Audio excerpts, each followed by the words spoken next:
오늘 우리에게 주신 하나님의 말씀은 베드로전서 4장 7절부터 11절까지의 말씀입니다. 이 말씀을 가지고 마지막 때에 해야 할 세 가지, 마지막 때에 해야 될 세 가지라는 제목으로 하나님의 말씀을 함께 상고합니다.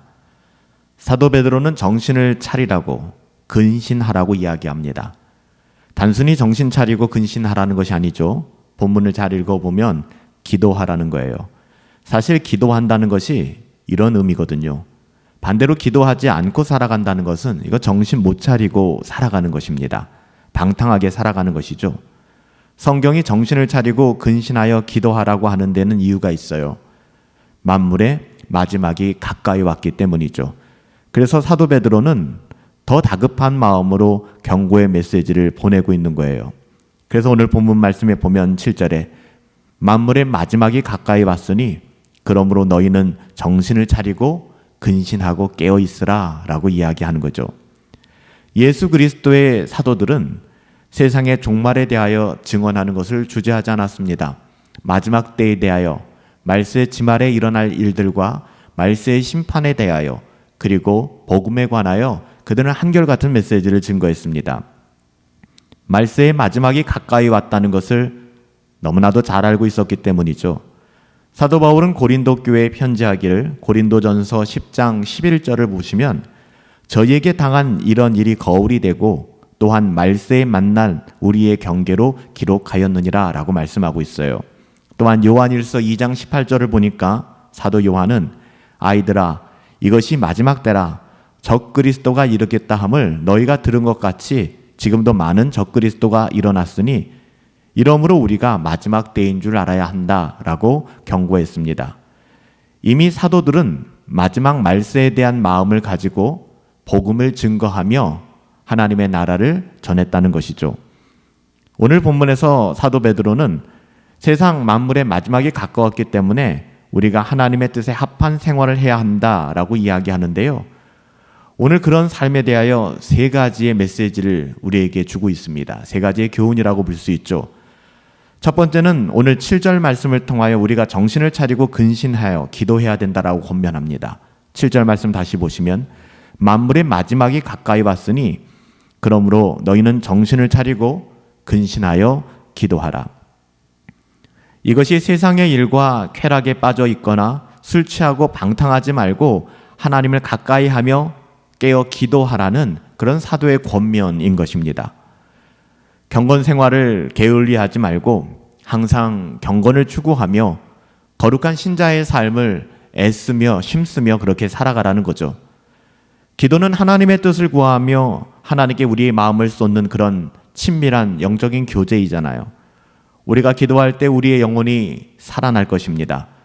반면에 우리가 기도를 멈추게 된다면 우리의 영혼이 소멸되고 은혜가 소멸되고 우리의 영혼이 질식당하는 상태에 놓이게 될 거예요. 첫 번째, 사도 베드로는 이 말세에 정신을 차리고 근신하여 기도하라 이렇게 얘기합니다. 두 번째는 열심을 다하여 사랑하라 이야기하죠. 이게 오늘 본문 8절 말씀입니다. 무엇보다도 뜨겁게 서로 사랑할지니 사랑은 허다한 죄를 덮느니라. 마지막 때가 가까이 올수록 우리는 열심을 다하여 사랑해야 한다는 것입니다. 왜 그런가? 사랑은 허다한 죄를 덮기 때문이죠. 베드로전서 1장 22절에도 이미 증거하듯이 너희가 진리를 순종함으로 너희 영혼을 깨끗하게 하여 거짓이 없는 그렇게 형제를 사랑하기에 이르렀으니 마음으로 뜨겁게 서로 피차 사랑하라. 예수님께서는 이런 사랑을 증거하시면서 내가 너희에게 준 사랑으로 서로 사랑하라고 말씀하셨습니다. 주님께서는 이것을 새로운 계명, 새 계명이라고까지 말씀하셨죠. 새 계명을 너희에게 주노니 너희가 서로 사랑하라. 주님께서 주신 새 계명을 순종하는 것이 우리에게는 정말 감사하고 복된 일이거든요. 사도 바울 역시 로마서 13장 10절에 사랑은 모든 율법의 완성이 된다라고 증거했고요. 또한 잠언 기자는 사랑은 허다한 죄를 덮는다. 잠언 10장 12절에서 증거하였죠. 우리 주님께서도 새 계명을 주시기 전에 제자들의 발을 씻겨 주심으로 서로 용서하는 삶의 모범을 보여주셨습니다. 고린도전서 13장 7절에 보면 사랑은 모든 것을 참고 견딘다고 했잖아요. 하나님의 뜻은 우리가 서로 사랑하고 오래 참고 용서하며 그렇게 살아가는 것입니다. 마지막 때가 가까이 올수록 우리는 기도하며 사랑해야 한다는 것이죠. 마지막 세 번째는 서로 섬기며 불평 없이 대접하는 일을 하며 살아가야 된다는 거예요. 우리가 섬기며 대접하되 불평하지 말아야 된다는 것이죠. 9절 10절 말씀 보실까요? 서로 대접하기를 원망 없이 하고 각각 은사를 받은 대로 하나님의 여러 가지 은혜를 맡은 선한 청지기 같이 서로 봉사하라. 여기서 대접한다고 하는 것은 서로를 마음으로나 말로 너그럽게 대할 뿐만 아니라 상대방이 아프거나 어려운 일을 당하고 있을 때 모른 척하지 말고 찾아가서 자신이 가진 물질을 가지고 그를 돕는 것까지 이야기하는 거예요. 우리가 청직이라는 사실, 이것을 믿음으로 받아들이고 고백하게 된다 그러면 이런 섬김의 삶은 정말 자연스럽게 우리 가운데 드러나지 않을까요? 우리가 청지기로서 누군가 대접하고 섬기는 것은 우리가 그에게 합당한 무언가를 되받으려고 생각하거나 기대하고 그렇게 베푸는 것이 아니죠. 여기서 말씀하고 있는 것은 그냥 베풀라는 거예요. 네, 그냥 베풀라는 거예요. 쉽지가 않죠. 그냥 베풀라는 겁니다. 계산하지 말고 대접하는 사람은 상대방이 자신을 위하여 뭔가 되돌려주지 않을까 생각하지 말고 또 되돌려주지 않는다고 할 때 합당하게 나에게 뭔가를 되돌려주지 않는다 할 때 속상해하지 않고 원망하거나 불평하지 말라는 이야기입니다. 섬기고 나서 시험에 든다면 이는 그 의도가 순수하지 않았음을 스스로 증명하는 거 아닐까요? 또한 우리는 하나님께서 우리에게 주신 여러 가지 은혜를 선한 성지기와 같이 정말 우리가 청지기의 삶을 살아야 되잖아요. 선한 청지기와 같이 우리가 사용할 줄 알아야 된다는 것입니다. 그래서 기꺼이 봉사하며 교회와 이웃을 섬길 수 있어야 한다는 것이죠.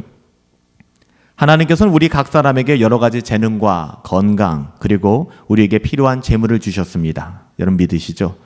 우리가 처한 환경과 상황 모두가 하나님께서 주신 은혜거든요. 이 모든 것들이 하나님께서 우리에게 은혜로 주신 것들이기 때문에 우리는 은혜로 받은 거잖아요. 하나님의 것을 맡아 관리하는 청지기인 것이고요. 이것들을 우리의 것인 양, 내 자유인 양 사용해서는 안 된다는 것이죠. 이 모든 것들이 하나님께서 우리에게 은혜로 주신 것이기 때문에 우리는 이것을 우리의 것인 양 우리의 마음대로 쓰지 말고 하나님의 것을 맡은 청지기, 선한 청지기로서 하나님의 영광을 위하여 서로의 유익을 위하여 교회의 유익을 위하여 사용할 줄 알아야 된다는 것입니다.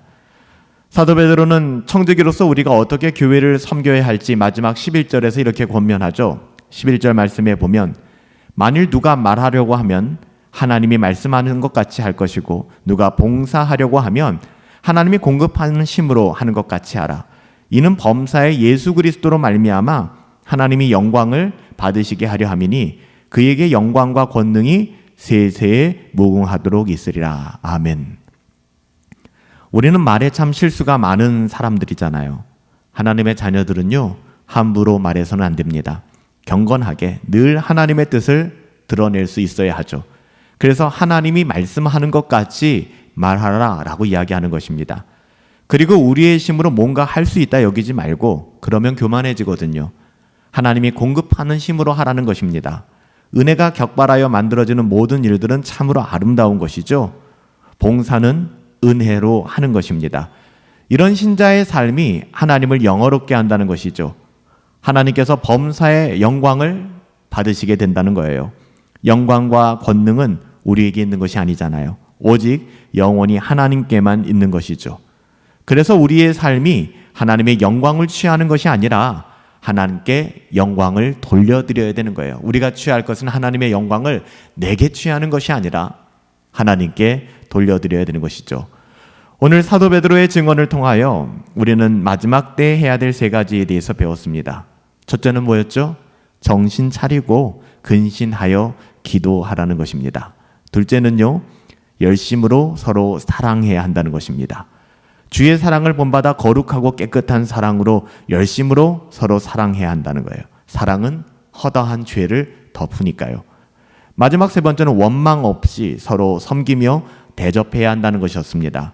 우리는 상대방에게 무엇인가 받을 것을 생각하지 말고 조건 없이 그냥 나누어 주라는 것입니다. 우리가 받은 은혜로 인하여 조건 없이 베푸는 자가 되어야 한다라고 말씀하고 있는 것이죠. 그렇게 함으로 이 마지막 때에 우리들이 모든 삶을 통하여, 모든 우리의 삶의 여정을 통하여 하나님께서 영광을 받으실 거예요. 우리의 삶의 일거수일투족, 모든 삶의 여정이 하나님께 영광을 돌려드리는 그런 삶이 되기를 예수님의 이름으로 축복합니다. 살아계신 아버지 하나님, 마지막 때가 정말 멀지 않았습니다. 아니, 우리는 정말 마지막에 그 마지막 순간을 살아가고 있습니다. 뱀처럼 지혜롭고 비둘기처럼 순결하게 하옵소서. 오늘 주신 말씀처럼 정신을 차리고 기도하게 하시며 열심히 사랑하게 하시고 서로 불평하지 않고 섬기는 삶을 살아갈 수 있도록 은혜 베풀어 주시옵소서. 우리 삶의 모든 순간을 통해 하나님께서 영광 받으시기를 소원하옵고 예수님의 이름으로 기도하옵나이다. 아멘. 마지막 때를 우리는 어떻게 준비하고 있나요? 부산하고 산만해서는 안 됩니다. 막연함으로 허송세월해서도 안 되고요. 정신을 차리고 근신하여 기도해야만 합니다. 정신 차리고 깨어 기도할 수 있기를 축복합니다. 열심으로 사랑하며 불평하지 않고 섬길 수 있는 삶, 그로 인해 하나님의 영광을 드러내는 저와 여러분들이 되시길 예수님의 이름으로 축복합니다.